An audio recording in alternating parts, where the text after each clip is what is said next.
Hello, this video will walk you through the steps for logging on and navigating SAP.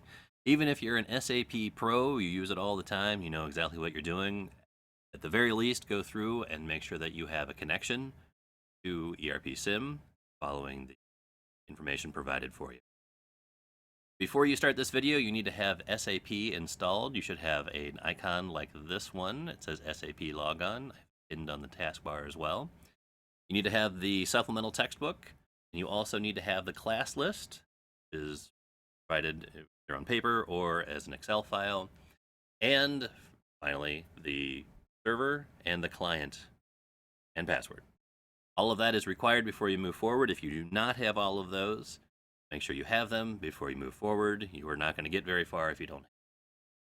Okay, so taking a look at the class list.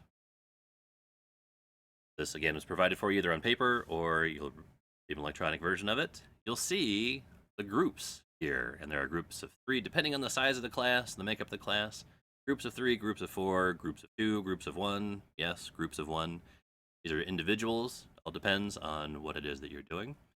On this is providing you everything. For the paper copies of these, there would be a signature provided that we know you're there. This is capping what your group is, your company letter, your SIM ID, and then this is all based on the SAP labs. If you're not working on the SAP labs, don't worry about this. This will come up later. There'll be another video explaining it.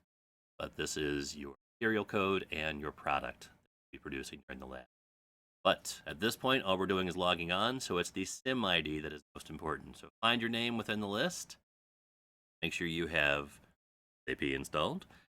And you're going to log on to the server and the client using your SIM ID and password. There, and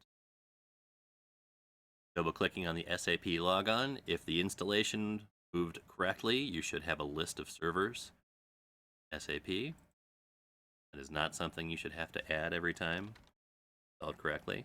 I'm using an example server and client here. I'm using GM3 as an example. Use whatever has been assigned to you. Also using 301 as a client. Again, use what has been assigned to you.